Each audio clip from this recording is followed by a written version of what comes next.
entries. Honestly, if you like to right-click to complete the segment, or you want to enter to finish the segment, all that can be changed to your happy desire. It's all customized. Although you may end up with a very nice looking embroidery, you end up having your fabric being deformed. And it started right from the first stitches that went down on the design. So that's why I sort of like to say to people, no vertical underlays. And I see that all the time. I get designs in from people, they want me to edit. Actually, I just had one. The VW button, you know, the little round thing with the little VW thing inside. They wanted a design, it was something they had done before. They wanted us to move the letters and then do another design changing the letters. So I made those changes, and then I'm looking at the way the VW button is sewing. First thing that goes down is a vertical underlay.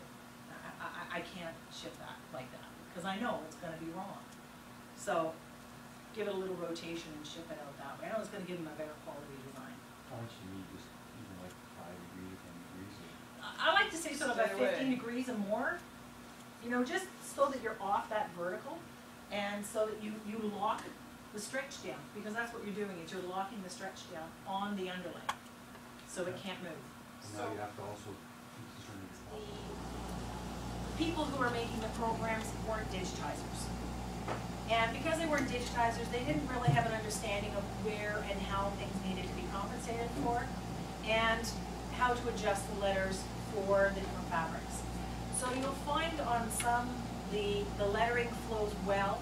You can change directions. You can say center out, left to right, right to left, and it'll sew just fine. You'll find some of the older fonts, when you ask it to do that, it kind of does some weird jumpy things, because the programming of the lettering is old, and it was before the time when they were able to do that type of thing.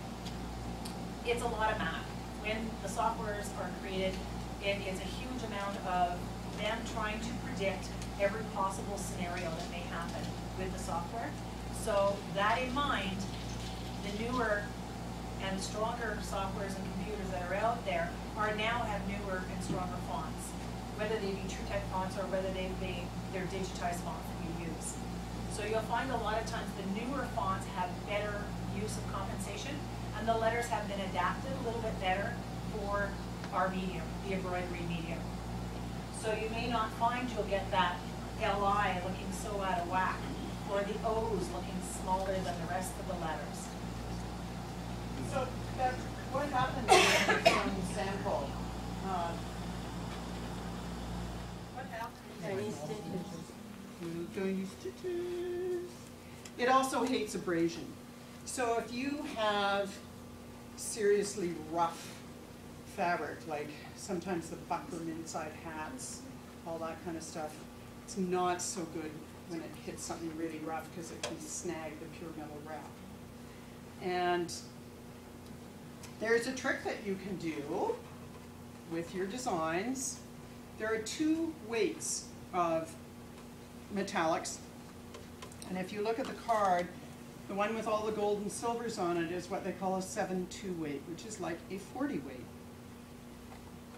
The rest of them are a 5-2 weight, which is like a 30 weight. The lower the number, the fatter the thread. Has anybody heard the term before? Yeah? Basically what hook timing is there's a spot on your hook. That's why they call it hook timing. Your hook is the assembly down here. That's the part you put your bobbin into. The actual hook on the machine is this pointy part right here. When you're in the red position on the end of the machine, or if you turn it to the stop position,